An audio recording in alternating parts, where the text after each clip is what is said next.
For those of you who know me, you'd know that I really like RPGs, even though I could spend hours telling you how much dick they suck. They've always been one of the most intriguing video game genres to me. There's something about how varied they can be, how much content they offer, and the strong sense of progression that always gets me real excited to play a new one. Whether it's a series I'm familiar with, a traditional one, a baby game with action commands, or my personal favorite, dog shit. Unfortunately, amongst the many popular RPGs out there, there's only so much spotlight left over, and there's bound to be a lot of series left behind. Star Ocean is not what I would call an unpopular series. I mean, it still gets new entries, and it has a fan base. That's a hell of a lot more than other games get. But I've never met an honest-to-goodness Star Ocean fan in my entire life, and because of that, these games are almost an enigma to me. They seem like they might be worth a playthrough at some point whenever I get through the other billion RPGs I want to play. However, it was the third entry, Till the End of Time, that really caught my attention for a number of reasons. This is the only entry I caught a lick of discussion of, mostly regarding its supposedly contentious story. And it took no more than a couple of offhanded mentions for me to get curious about it. If you're digging playing a PlayStation 2 RPG and you want something quite a bit more anime than Final Fantasy XII without doing permanent mental damage like Star Ocean Till the End of Time's plot twist. Wait, what does that mean? And it's a PlayStation 2 RPG, which is an easy sell for me because I've really been vibing with those games and the console in general since I didn't grow up with the system and haven't gotten around to its offerings until just recently. And the game sported an action-oriented battle system. Oh yeah, this game's gotta be a unique experience for me. Of course I had to check it out. And after about 2 months of off and on playing due to circumstances, I came out the other end feeling a lot differently than I expected to, yet I still can't help but feel fascinated by it. I was surprised to find a lack of videos discussing the game in depth, despite there being a treasure trove of information I was unaware of dating back to well over a decade and a half ago. Till the End of Time seems to have been lost to time, only being remembered by its general fanbase. And I think we all know that if there's anyone out there who can give this game the proper attention it deserves, it's me. Okay, this isn't some video putting the debate of whether or not this game is actually horseshit to rest. This is just an interesting experience I wanted to share with everyone from an outsider's point of view, and maybe some of you will share that perspective. We open the story with an introduction to our protagonist, Fate Line God, a name reserved only for the most absolute of Sigmas, and his friend Sophia, the two of which likely bonded over their horrid fashion sense. The two are enjoying a relaxing vacation with Fate's family on a technologically advanced planet called Haida 4 with a real chill-ass vibe to it that I really fucked with. This trip is cut short by a sudden invasion from the alien race known as the Vendini. During the evacuation from the planet, Fate is separated from Sophia and the rest of his family. Upon making his way to an escape pod, Fate ends up on a foreign planet where after bumbling around in his white boy Sunday afternoon fit, Fate realizes that he soon meets Cliff, a member of an organization known as Quark who was searching for Fate for unexplained reasons. Leaving with him and another Quark member named Mirage, they're once again attacked by the Vendini and end up stranded on planet Elacor 2, a medieval ages planet with two factions currently in conflict. Most of the story from this point onwards involves the duo willingly but not so willingly helping to fight against the Kingdom of Ariglyph and resolve the war to eventually get off the planet and find the Vendini and Fate's parents, and Sophia too, I guess. Along the way, meeting a wide cast of characters such as Nell, an agent for Aquaria who's smart enough to coerce the pair into helping her, but not smart enough to wear jeans or anything of the like in a snowy city, Maria, the leader of Quark who wanted to meet with Fate, and a couple of other cornballs who think that they're on the team. I think this game has a pretty good hook. I was immediately down from the moment we first get to see Haida 4. It's this semi-familiar locale that manages to stand out amongst other RPGs where typical fantasy settings reign supreme. Normally I'd be itching to get into a fight and see the battle system, but I love how relaxed and slow-paced this opening feels. Sadly, that's quickly thrown aside for more traditional areas such as the aforementioned Elacor 2, which you're stuck on for over 20 hours. I can acknowledge that this is just a me thing, but I was extremely disappointed that the game ended up reverting back to a milquetoast medieval location for most of the runtime. I mean, when you throw the idea of, oh, I don't know, fucking space travel into your RPG, I kind of envision getting to explore a wide variety of planets and futuristic space stations, and it was a bit of a letdown that only 30% of the game was really like that. Realizing I was going to be stuck here for half the game was one of the most horrifying discoveries I've made in my lifetime. No, it can't be. It just can't. Ugh. That was a bigger red flag than when the YouTuber starts playing Persona music in the middle of the video essay. Perhaps the other games are like this too, and that's why literally nobody brings this up, and they don't care. but it's just a thing that underwhelmed me personally. Disc 2 begins to capitalize on that missed opportunity a little bit. The plot expands its scope by introducing a new threat to the galaxy that Fate and his new companions must stop before it's too late. But whoa, slow down, let's not get ahead of ourselves. Trust me, there's plenty of time to crack open that can of worms later. So if there's any valuable lesson that Gen Z has taught me, it's that turn-based RPGs suck ass unless we're talking about Mario or Persona. And the only other good games of this genre are action RPGs. I'm gonna let you in on a little secret, but please don't let anyone else know. I'm a big RPG guy, like I stated a second ago, but I barely have any action RPGs under my belt. And even then, till the end of Time's combat still ended up playing differently than I expected. So buckle in, bitches, this Star Ocean shit is serious business. Battles are set up where you have 3 party members and a horde of enemies. Both groups will move around in real time. You have your typical HP and MP values, but on top of that, you also have your Fury gauge. Think of this as a stamina bar. Whenever you perform an attack, it'll deplete, and if it runs out, you can't attack again until it refills. You can refill it by standing around and doing nothing, which you should be pretty accustomed to if you're watching this video. Otherwise, continuing the move around will prevent it from rising back up. Now, each character has both a light attack and a strong attack, performed with the cross and circle buttons respectively, and different variations depending on whether you're attacking from long range or close up. Weak attacks are what you'd expect, but strong attacks, while being slower, do more damage and can lower an enemy's fury. See, if you try to hit an enemy that currently has max fury with a light attack, it'll be parried. The counter effect varies depending on the enemy, but most of the time it'll be a stun that'll leave you wide open for an attack. However, this rule also applies to you. These two types of attacks are differentiated by the strong attacks having a purple aura, so if you can recognize enemy patterns, you can set yourself up to parry a hit to set up a combo. Because on top of regular attacks, you can also assign special moves gained from level ups to the 2 buttons and their short and long range versions. Provided the skill assigned to the button is an attack, if you hold down that respective button, then you'll perform that skill. However, the most efficient manner of using special moves is through cancel bonuses. That may sound like scary fighting game terminology. I mean, next thing you know, I'm going to be telling you that you can wave dash in this game. Triggering a special move at the end of an attack will cause you to do a cancel bonus that leads directly into the special move and makes the move do increased damage. As far as I'm aware, you can only start these combos with a light attack. However, if you still have the necessary Fury, HP, and MP available, you can follow this up with the circle button special move, increasing the damage even further and extending the combo by ping-ponging back and forth between the 2 attacks. Attack canceling may sound extremely powerful, and trust me, in the right circumstances, it absolutely is. However, there are several limitations to it. Like I stated, you can only start a cancel combo from a weak attack or the special move assigned to the weak attack button. You can still use strong specials by themselves, but you can't combo starting off of a strong attack. So you can't always get a free combo started if the enemy's fury is maxed out. You'll have to either bait out an attack or land a strong hit on them, both of which have their own risks. And while it's real easy to stun lock or even juggle a lot of enemies, when anyone does land flat on their ass, they gain a generous amount of invincibility frames. That may sound very limiting on the moves you're allowed to perform and how you're allowed to use them, but I think this cancel system is really well implemented. Can't really treat this like a character action game where you have 18 billion moves in the kitchen sink in your arsenal at all times. Think of it more like you're trying to find a hole into the enemy's defenses and then capitalizing on that weakness as much as you can, while not overextending yourself by running your HP and MP reserves dry or getting hit by a different opponent. This system also encourages you to experiment with special moves to see which ones combo into each other the best, or to figure out if any of them are strong on their own.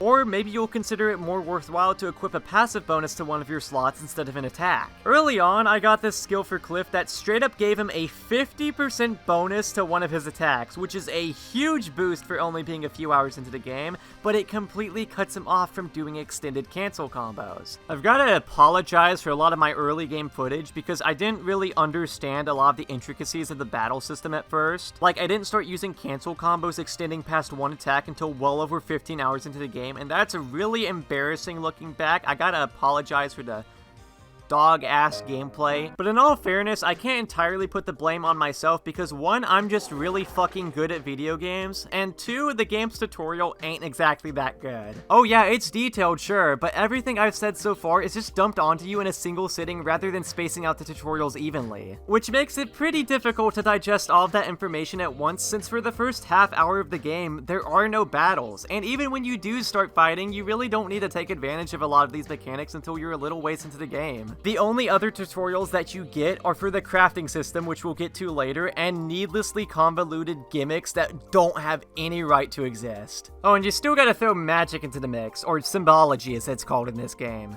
There's not a whole lot of dedicated magic users to go around, and it's not really that strong except on Sophia if you run an offensive set of skills on her, which I didn't. She was purely support for my team. Also, you can't go too trigger happy with magic anyway, because unlike most games, you actually die if you run out of MP, and some enemies do MP damage. Didn't stop Nell from trying to kill herself on multiple occasions. It makes characters like Cliff, who has a small MP pool, kinda difficult to use during specific segments because he just vanishes in those instances. My back! But you can also turn this around on enemies that have way less MP than they do HP, since you have access to MP damaging skills as well. Magic has a casting time, and in the time it takes to cast a spell, you can get whacked, which cancels the spell. It's real damn annoying, so please keep your supports safe. During battles, you can only control one of your 3 party members at a time, and the other 2 will be controlled by AI. Now, I know that simply saying that is enough to put most of you into cardiac arrest. It's really frustrating when you get put into a bad position because of something you can't control, like whenever my compulsive spending habits make me spend all the child support on Fortnite. It's a real make or break thing that takes a lot more effort to implement properly than gamers like to give devs credit for when it's done right. In this game's case, well, it's not too hot. Sometimes the AI can get the job done just fine, but no joke, I caught it doing literally jack shit during most of the latter half of the game. If you've ever felt stupid, don't be. Just watch these guys for like 5 minutes and you'll feel like a genius in comparison. They're really bad about just rushing in blindly or standing directly in the vicinity of an attack with no effort to parry or avoid it. You can switch a party member to being controlled solely by your own input, but it's not feasible to keep them on direct control the whole game since it's not like you can control all 3 simultaneously. By doing this, you're cutting off a lot of firepower. Get this, there's a reason they behave this way. So, when you level up, you get points that can be used to upgrade each character's HP, MP, and their attack or defense. The way it's worded in the status screen may give you the impression that this will increase that character's damage or defensive capabilities, but in reality, the game is lying. These don't increase stats at all. Rather, it makes the AI more proficient at combos and recognizing, wait, I'm about to die, huh? This is critical information that just isn't conveyed to the player at all, and if you don't upgrade these properly, the AI will be inefficient and reckless, which causes a lot of needless hassle. I don't know, I just find it kinda crazy that this game can give you an encyclopedia's worth of information about how these turtles work for this one dungeon, and just can't give me that proper information regarding the AI of the party members that you control the whole game. As for other issues I have with the combat, there are some enemy combinations that are utter hell to deal with, and in a lot of instances you can get easily stun locked. It's at its worst when in Disc 2 you start dealing with these AIDS-infested mechs that shit out a barrage of missiles that hit everyone and do severe HP and MP damage and can't be blocked. It's so fucking annoying how during this section, each encounter turns into a coin toss decided by who lands the first hit. Multi-hit attacks in general are really annoying because each hit does a lot more damage than they should, and each hit also has a chance to land a critical hit, which can break your bonus gauge. Yeah, when you land enough hits early in a fight, you can start filling out this bonus gauge that when maxed out gives you a bonus at the end of the fight, such as double money, extra MP and HP recovery after the battle, and triple EXP. Holy shit! These effects can stack and be carried over multiple fights, and can cut down on any grinding you feel is necessary by a crazy amount. I adore systems like these in RPGs because it really does make each battle feel important. However, this piss bar is about as sensitive as the average Starbucks customer and can break under numerous circumstances, including getting hit by a crit. Enemies with multi-hit attacks really like to rub one out and shred this thing faster than I shred my child support papers, and in a lot of instances, there's just nothing you can do about it, is there? However, you can easily turn the cheese back on them. This game's imbalancing kinda goes both ways, since like I stated earlier, you can get a lot of stun locking combos yourself. The party members are pretty hit and miss overall, but the good ones are on some Baja Blast, dog. Cliff has crazy combos and is good except for whenever he's getting sucked to drive his MP. Faye, I thought, was kind of mid for most of the game, but he really came into his own late into the adventure when he got Dimension's Door, a really strong signature attack of his, and also he had the benefit of not being completely stupid. But nothing in this solar system could have ever prepared me for what might be one of, if not the most overpowered party member I've ever seen in a game. Oh, no, not you. You just get out. Maria. It's Maria. So I was actually initially pretty underwhelmed by Maria. I spent over 10 hours without getting another person to use, only for her to be this really slow long-range attacker with terrible close-range attacks and a lackluster supportive magic list. I was under the impression that she was supposed to be a sideline supporter at first, and sure, you can build her that way if you want to, but you've got no idea what you're missing out on if you take that avenue. Shortly after I got her is when I realized how to properly utilize cancel combos, and I quickly found out, hey, her starting abilities combo really well into themselves. What if I...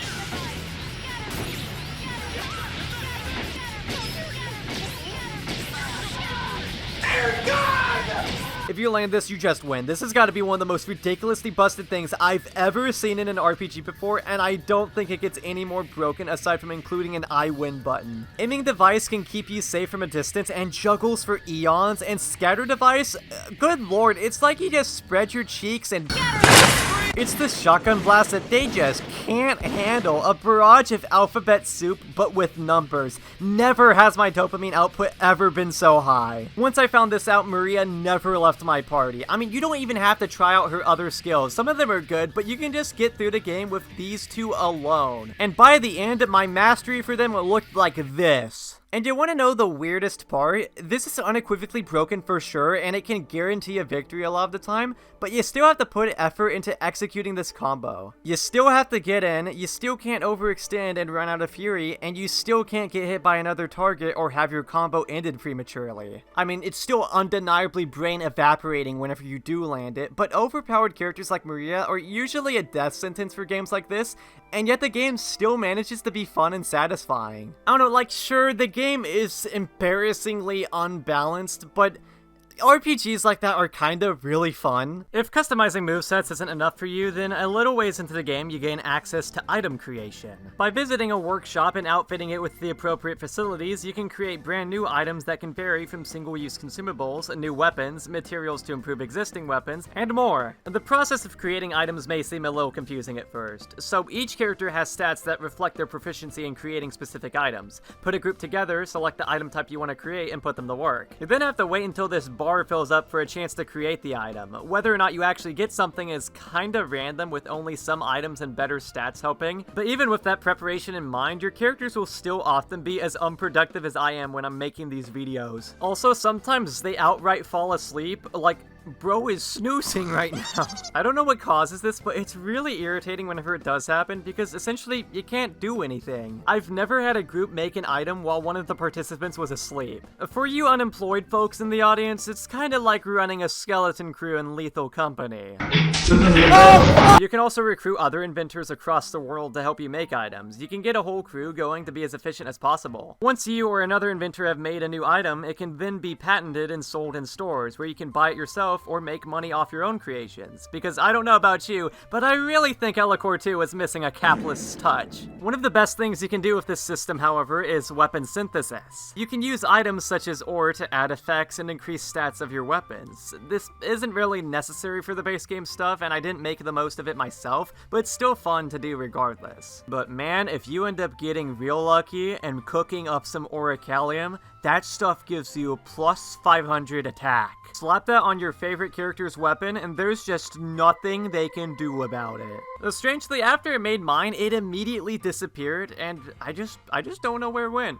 It'll probably end up being one of life's greatest mysteries. So, yeah, when it comes to pure combat and customization, I think this game is pretty good. However, there's a lot more that makes up an RPG than just that, and unfortunately in those other departments, Till the End of Time stumbles on its ass a little bit. Dungeon design is something that I don't think gets enough focus when discussing RPGs. But this is level design. This is the other half of these games, and I feel like a lot of them underperform whenever it comes to this aspect. And this game in particular has got some real stinkers. It's not just that they're uninteresting, but whenever they do have gimmicks, they're real shoehorned in. Like early on, there's a dungeon with this turtle-looking thing you gotta ride to transport you to other parts of the dungeon, but there are 5 different ones to choose from that all have different behaviors that determine how you get around with them, even though you can cover most ground here with just one fine enough. Like, Bro, I just want to get to the other side. There's one dungeon that's got you using this flute to open doors, but if you play the wrong notes, then you get punished with an enemy encounter. The note you play is determined by how hard and long you press the circle button for, and I don't know about you, but this pressure-sensitive stuff has always been real finicky for me, and this has got to be the worst of it, especially when you have to play multiple notes in a row. And it ain't just a dungeon design that isn't up to snuff, because this game is real bad at scenarios and framing. I get that every RPG has got to have you do a menial task for progression at some point, but this game likes to drag these out for as long as it can, like whenever you go to Walmart with your mom. Both by making sure the dialogue repeats itself as much as possible, and turning what should be an errand into an hour-long ordeal, all to go to a cave and get some copper. There's this part in the story where you gotta go into this dragon cave to find some ancient dragon or whatever, and first you gotta go through this cliffside, then through this waterfall cave, then into this lava cavern, only to have your progress halted by indestructible rubble. So this little meat grinder fodder asks you to go get stuff to make the vanish ring in order to destroy the rubble, which requires you to backtrack through these 3 areas, go all the way back to Aryglyph, go inside the aqueducts for 2 seconds to grab something, then go all the way back. Yeah, that's an overly convoluted way of saying that you don't respect my time. I've seen worse cases of padding before, but that's gotta be the most blatant example I've ever seen. No boss fights, no story events, no new areas to discover, it's just backtracking for the sake of wasting your time. The only thing I particularly like about dungeon exploration is something I've never seen anyone bring up, that being the inventory management. There's actually a cap on how many items you can carry, unlike most games, with 20 typically being the max. The basic items are real cheap and heal based off percentages, so you're encouraged to stock up and, real shock, actually use these items to keep up the pace when exploring. I know a lot of people lose their shit when games have limited inventory, but every instance of an RPG having limited inventory, except for this one, has handled it real well from my experience. Weighing my resources has always been a real fun thing to do in any game, but when my inventory is limitless, all that does is incentivize me to keep hoarding my good stuff till the final boss. Having it where I can eventually be carrying too much of one thing on me, it requires me to actually consider how I use it rather than just letting it sit there doing nothing. Oh yeah, but other than that, the dungeons are still about as engaging to explore as the back of a 7-Eleven. I, at the very least, like the music. I really do love the way games from this era look and sound, and while yes, some of the environments are rather drab, I like the character designs even if some of these guys have real horrid fits. And the music is consistently good regardless of the situation, though I feel like it goes a little too hard, if you know what I mean. A lot of the dungeon themes are too over the top for exploration, like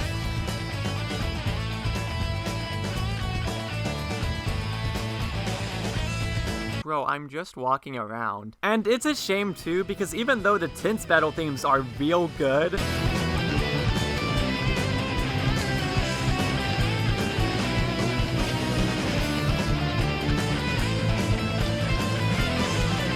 I think this game really excels atmospherically, and it almost doesn't seem to recognize that. Part of the reason why space is such an interesting setting for me is because of how lonely it is, and how mysterious it can be. And that uncertainty in the middle of a dire situation is reflected perfectly in this track.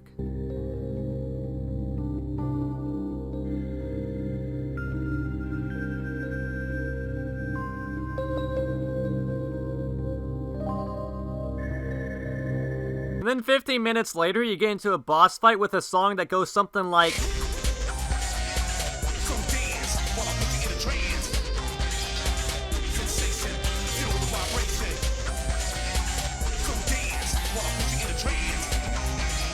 hey, wait a minute, that's...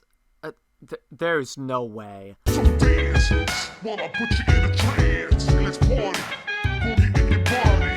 Oh, good lord, it shares a sample with Persona 3. Well, I think we can just take this and You know, another thing that's real awkwardly designed about this game is the way the party members are handled. Now, after looking into it some more, I understand that this series typically handles its party members a little differently than most franchises, but that doesn't make this game's utilization of these guys any less weird to me. Like all RPGs, you obtain new party members as the story progresses, but there actually isn't enough space in the party for every playable character. Depending on decisions you make, events you you witness and side quests you do, you can miss or swap out certain characters for the last bit of the game. No joins you pretty early on, but after you leave Elicor, she leaves for a brief period before returning, but you don't have to get her back. You can actually swap her for Arbel or Roger instead and just not have her return. Oh yeah, speaking of Roger, he's this optional party member that I didn't even know existed until I started reading the guide and realized I missed him. Oops. Pepita is this girl you meet in like the first 10 minutes of the game before she completely vanishes and doesn't come back until over 20 hours later. What the fuck? And in the meantime, she's been suffering from a severe case of thinking she's on the team. And even though she shows to be at least somewhat adept in combat, she still starts out at level 1, and this is right after you get Sophia, who also starts at level 1, and both of them will easily get one shot at this point in the game. It's so hard to train one party member from this level, much more too, and I know she's alright if you do train her up, but she really doesn't seem worth the effort. I mean, she is literally a child, her whole purpose is to be neglected after all. And I was under the impression she would have a little more importance considering her early game appearance, but nope, she really doesn't matter in the grand scheme of things. If she makes a good enough first impression on you, an impossible scenario for sure, you can decide to keep her in your party, but if you do that, then you can't get Arbel or Nell back depending on who you choose.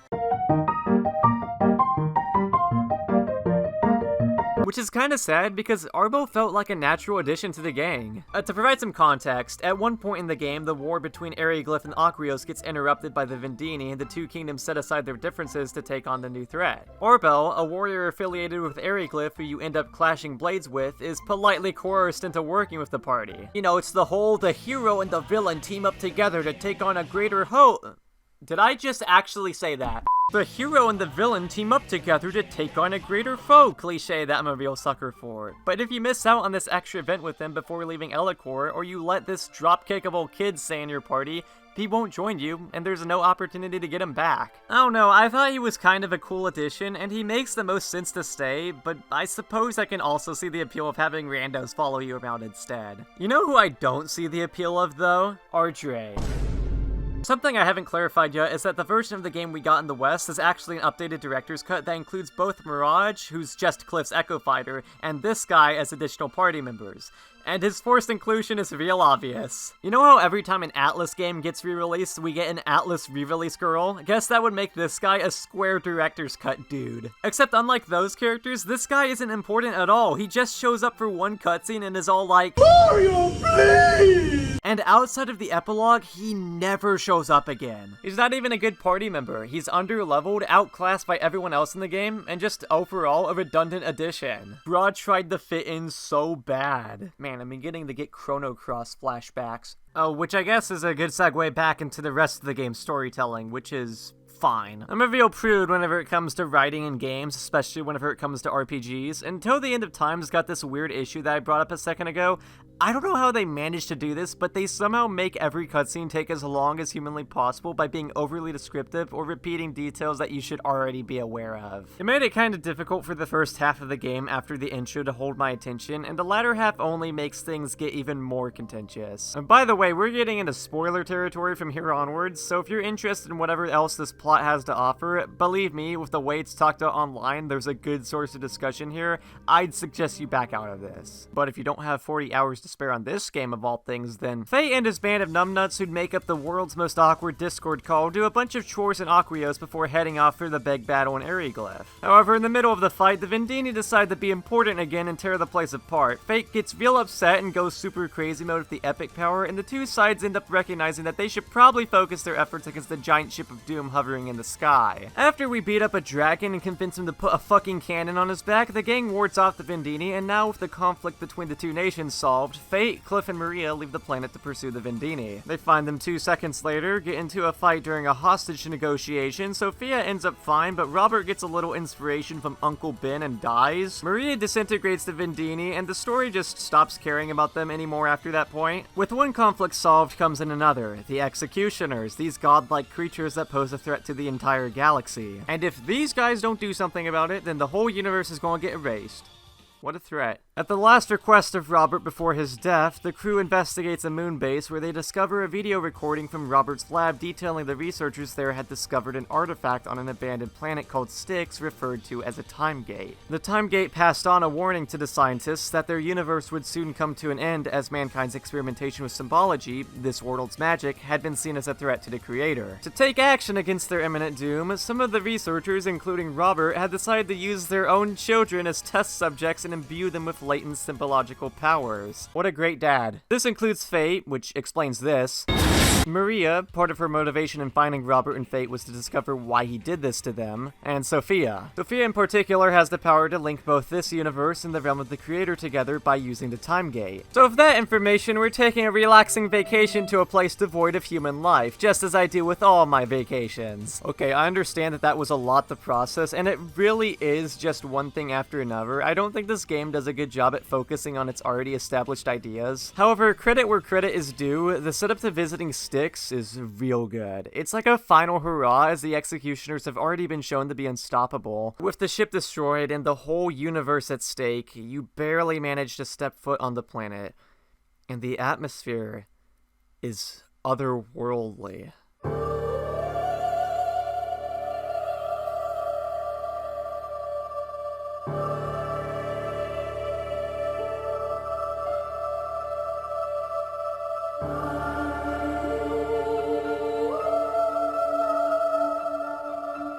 We slowly make our way through this wasteland, barely scraping by the fucking bullshit enemies, and discover the time gate, ready to enter 4D space and find the creator and settle things once and for all. But what actually ends up being on the other side is something nobody could ever expect. The 4D space, in actuality, is made up of ordinary people, and Fate and company quickly learn that, get this, their whole world that we spent the entire game in up until this point was some sort of advanced program that the people of the 4D space watch over. Oh, it all makes sense now. So basically what you're telling me is that this entire time... There it is, that's our problem. Yeah, I think a game's plot could only be this divisive to the general public if it had a none of this is real twist. And let me tell you, this twist, this damn plot twist, might just be the most overblown thing I've ever seen in a video game. If you've ever spent more than 3 seconds on the internet, you'd find that nothing makes gamers more anal than a none of this is real twist. I mean, nobody liked it when Mario did it, and Mario is literally a gift from God himself, so obviously if he can't pull it off, nobody can. And at face value, that makes sense. These sorts of reveals are a cliche that are really disliked. I mean, after all, if none of this actually occurred, if this was all just a fabrication, then why did I just spend the last 30 hours playing this? But that's the thing. That's only the surface level. Really, what does it matter that this world was fake? You still went through hardships to get here, you still experienced things, real or not, the long-lasting effects still exist. In this case, that's acknowledged pretty quickly by Fate and his comrades. That's so weird that they beat you over the head with this obvious message, yet some people will still say this reveal ruins the game based on its concept alone without looking into the deeper implications of it. By getting so upset as to say that this single-handedly undoes all of your enjoyment of the game up until this point, not only sounds extremely petty, but that's also a self-defeating argument. Your passion to feel that way is something that wouldn't exist if you didn't care about what you had been experiencing up until now. Suddenly ignoring everything you liked because the game acknowledges that it isn't real, and in this case not even in a fourth wall breaking way, is, to be frank, incredibly stupid. I've been in these trenches before. One of my favorite games gets constant shit for a similar plot twist, and I was part of the same camp of hating it. However, even then, I knew my experience still mattered, and after reanalyzing it over the following months, I grew to realize how much that twist complemented the rest of the game, and now I love it. I gotta be real vague whenever it comes to what I'm referring to, so let's just pretend that, the twist is from Dog's Life on PS2. Story Ocean's handling of this is similar in some ways, though I do think it's a far less impactful twist. I mean, yeah, I still don't think it's that good, but even then I can acknowledge the hatred towards it is misplaced. So, the world Fate and his friends resided in, dubbed the Eternal Sphere, is treated like an MMO by the people of the 4D space, and the executioners are like antivirus programs sent in to delete the parts of the sphere perceived to be too dangerous to be kept alive. So it's not a fourth wall breaking twist so there's no point where Fate looks at the screen and is all like, I'm part of a video game, did you know that? Beyond that, the relationship between the people of the 4D space and the Eternal Sphere is barely elaborated on, and it just makes me wonder, how much of an impact do they really have on this world? It's supposedly a video game, right? But they obviously don't control people like Fate, so do they control the monsters or the NPCs? Or do they control anything at all in there? I understand that there's a huge encyclopedia that details a lot of the inner workings of this game's settings, but I don't think you should have to go into a menu and read a Bible's worth of information just so the story isn't bare bones and actually makes sense. I only ever like world building material like this in games with already fleshed out plots, or if you build these notes into the environment like how horror games do, instead of, you know, dumping them all onto you at once. Some people might like this approach, more power to ya, but I don't. Really, you could reword the entire finale to say that the Eternal Sphere is just an alternate universe created by the people of the 4D space, and I don't think much would change. I believe the reason the writers specifically called it a game is to make a very on-the-nose message about how even though games aren't real, the things that happen in them still affect people and therefore still matter. That's a good message to have, but one, it's kind of out of nowhere, and I don't really know how thematically consistent that is. In retrospect, you could say that one of the themes of Till the End of Time is how everyone's thoughts and feelings matter. It's through that reasoning that Aqurios and Eriglyph reconcile, and you could argue that's why there are so many seemingly inconsequential party members. But to be a bit of a hater, due to the shallow nature of this game's writing, I genuinely can't tell if that was intentional or if I'm looking too deep into things. I suppose what matters is that that message is something that can be derived from the game, intentional or not. And two, this turn of events is far less impactful than you might expect. The characters are confused at first, but it's treated no differently than any other unexpected development in the story. Fate does the most heavy lifting in these scenes, and while what he says isn't anything I haven't heard before, it's something at least. Fate was shown to be pretty irresponsible and absent-minded at the start of the game, so seeing him grow into someone who cares about his impact in the world and doing what's right is ultimately a simple yet satisfying arc to watch unfold. However, nobody else even acts slightly more concerned about this predicament than they have to any other problem they've faced. You'd think Nell, who is practically a caveman in comparison to the rest of the cast, would be overwhelmed with all of this new information and wouldn't be able to comprehend it. But no, she's just as calm and collected as always. I'll tell you, if I ever found out that my life is like a video game, that would put me into the ultimate existential crisis, but if these characters don't seem fazed by this, then why should I? An important aspect of any good plot twist isn't just the player's reaction to it, but also how it affects the characters. And that's another part of where this twist kinda falls flat. After the things I'd heard about this game's supposedly infamous plot twist, I was ready for something that would make me fall out of my seat and shit my pants in awe. The last thing I expected was for me to get to the long-awaited reveal and just giggle and say, okay. Like, dude, look at this environment, it's so cool. Wait, what? I came from a video game world? Okay, who asked? Let's go visit Jiminy and play this rigged rabbit racing game. Bro, this has gotta be one of the coolest locations in any RPG I've ever played. Like, finally! I've been waiting for this the entire time! And sure, it's only a matter of time before we get back to our regularly scheduled mid, followed up with a dose of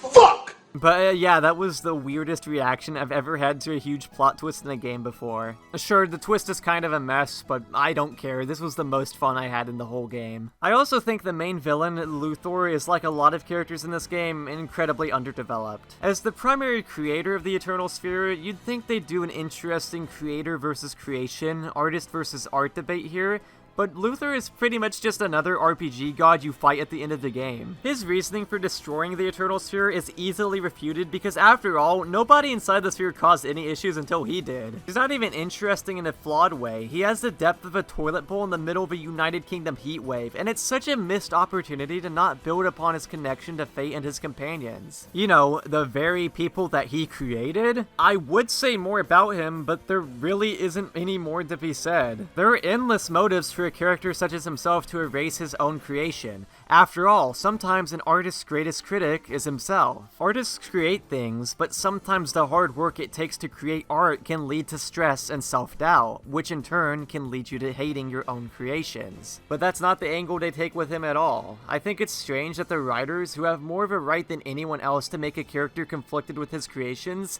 end up doing the absolute bare minimum with him. But damn, that composer made a fucking sexy battle theme.